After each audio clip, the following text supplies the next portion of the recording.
Hi guys, this is Sam and Dave Hello. uh, from Code Bundle, and we're going to be looking at the SliTaz 4.0 distribution of Linux. So, Dave, why don't you explain what SliTaz is? SliTaz is a distro for Linux, which is a distribution. Currently, it's running in Sam's VirtualBox on Linux Ubuntu. Linux is an open source kernel, and many operating softwares are made from it, including SliTaz. And SliTaz is very small for what it gives. It's only, I think the original download is about 40 megabytes, so it can fit on anything from a memory stick, CDs, floppy disks, anything. Okay, let me just give you the stats of the virtual machine I'm running this on. Okay, this virtual machine stats, it is running with 12 megabytes of visual memory, 162 megabytes of RAM, and then like 8 gig of storage space because I couldn't be bothered to set it lower. So that's what this virtual machine is running on. And as you can see, it runs very smoothly. Um, the nice thing about this is that it can be booted from almost any disk or USB stick if you set it up right. However, as Dave has been experiencing, there are some setup issues with the USB stick. So why don't you talk everyone through what you had to do to get it working on USB sticks? Uh, to get SliTaz working on USB sticks, you download the most recent SliTaz Cooking, which is basically a beta for the next build, and you can download a program called Taz USB, which we might link, or it can be easily I'll found on the link internet. in the description to the OS distributions page, the Linux kernel page, and the downloads we mentioned here. And Taz USB can automatically extract an ISO file, which is a CD, and it will put it onto your memory stick, so your memory stick will be used as a boot disk.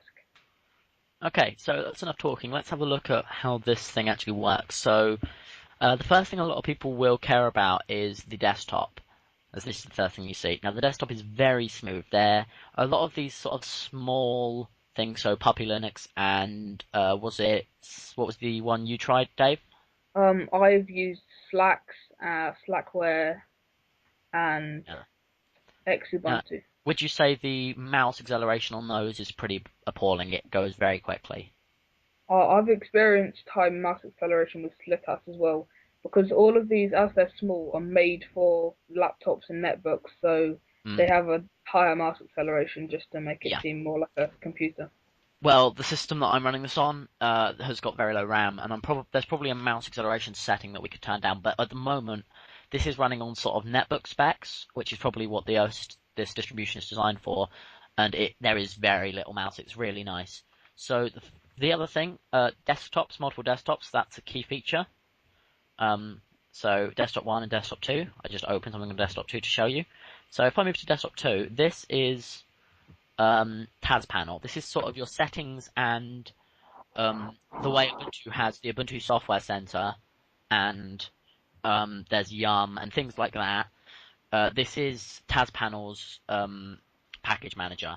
So if I just go in with the default thing, because I'm running some VirtualBox, so I haven't changed anything, here you can see packages. So let's say we want to grab ourselves something interesting. So let's say Firefox. Dave, you appear to be murdering a dog. No, that's fine. I was just Um, testing Telnet and stuff. okay, so there is a dog being murdered in the background. We apologise for the harming of dogs. We do not condone it.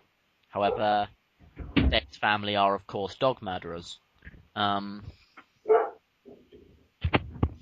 so carrying on with the dog noises in the background, we have got a really easy way. So here you just go found Firefox in the package manager, and I just clicked install, so it's now just get installing it. Um, I think this will So yeah, it's just doing things, and then you can go into all your settings and user settings, and just play around with everything in Taz Panel. And Taz Panel, I think, is a very nice interface for editing things. Um, so the next thing, internet. Now, the internet, Dave has had some issues with, so why don't you talk to us about those? Dave? Okay, Dave appears to have disappeared to try and get rid of the Uh, dog murdering. well, Oh, on my he's here. laptop, it wouldn't let me turn on it. Hello? Dave?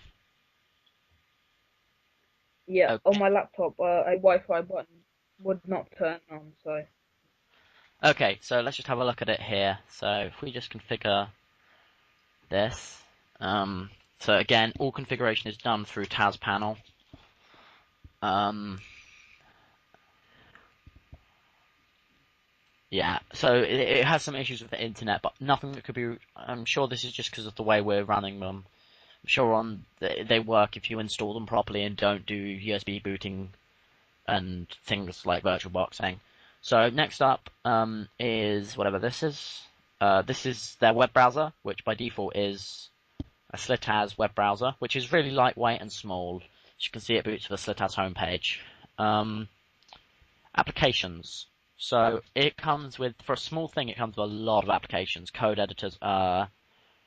It comes with VI built in, documentation, lots. Games. I haven't actually installed anything extra on here, so this is just other than Firefox that you were just seeing, which should be on here by now. Yep, Firefox. You see, all I did was went into Package Manager and installed it, and it's already all ready to use. It's been installed, and it would be able to run if I hadn't. Yeah, it's downloading, so it can't quite run yet, but it will be able to soon. Uh, so it has a lot of stuff pre-installed. Is there any other comments you want to make on SliTaz, Dave? not really. SliTaz is a very lightweight, good distro, and it's also useful. Like at the moment, I have not migrated to Ubuntu, so it's the kind of thing that you could easily use if you're worried about migrating to Linux.